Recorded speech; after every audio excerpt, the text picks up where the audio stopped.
oh blessed, oh blessed,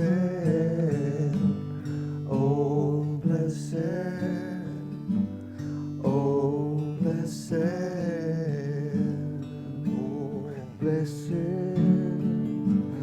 oh blessed, oh blessed, oh blessed. Hey everyone, my name's Stu G. I'm Anthony Skinner.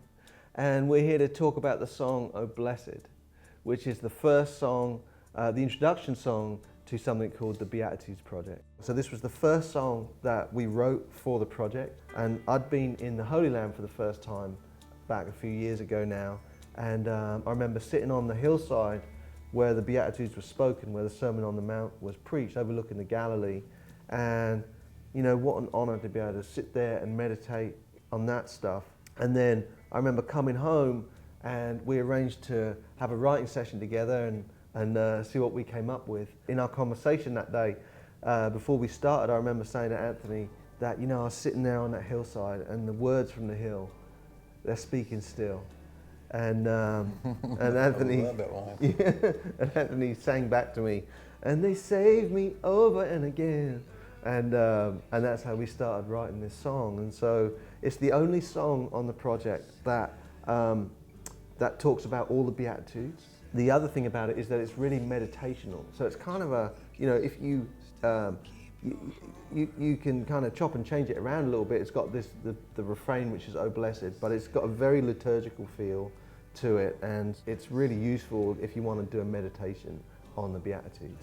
I see it also, I see the Beatitudes and I see this song as a journey into the presence of God. You know, like sort of descending into the presence. Yeah. You know what I mean? Instead of like what you're saying, where I always think sort of ascension. Yeah. You know, I remember when you hit me up about it, I immediately sort of got a few of the couplets. Yes. And I was thinking the Beatitudes as a whole, and I'm glad sort of I did that sort of accidental to sort of stumble on a song that kind of, you know, just is sort of a bird's eye view, you know, of it. So I love that you're doing this, and I just really enjoy the song, and I think it is like a meditation. It's good. Yeah. Awesome. So we had an amazing day in the studio, and so good. Yeah, it was Paul great. Moak. Yeah, recording at the Smokestack with Paul Moak producing, and you know, a few years ago I'd sat around a fire pit with my friend Jimmy Abegg. And a few friends, people like Steve Hindalong from a band called The Choir, and so... A lot of characters. A lot of characters, and we're all a little bit older, you know, like we've all lived life a little bit, and so we started to talk about what it would look like to flesh some of this stuff out, and so for the first song to be recorded with those guys was really special. Man. And we had a really special day in there. I think everyone sensed the presence of God there, and also were present to our own kind of weaknesses and life. After the fact, some friends of Anthony's, the McCrary sisters, who you know, have got a tremendous history, and they, you know, some of them sang with Elvis Presley, some of them sang with Bob Dylan, and they came and added their voices to us old guys, and it was just so beautiful. So even the production itself is like an invitation, you know. I love like the length of the intro.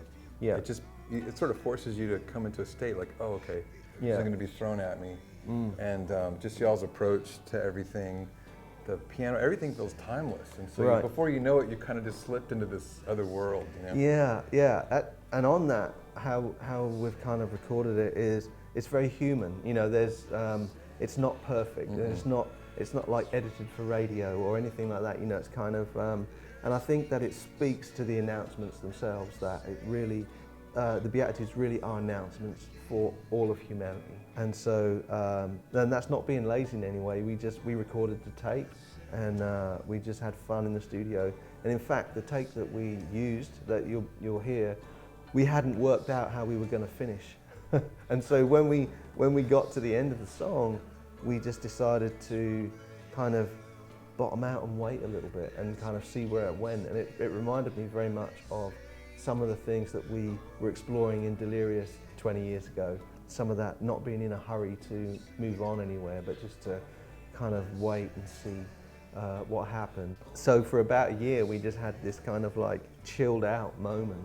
And then Anthony had the idea of actually speaking out the Beatitudes over that, and it is just fantastic. So we hope you enjoy that, and that it's an inspiration for you, and that this song is useful for you and your friends in church.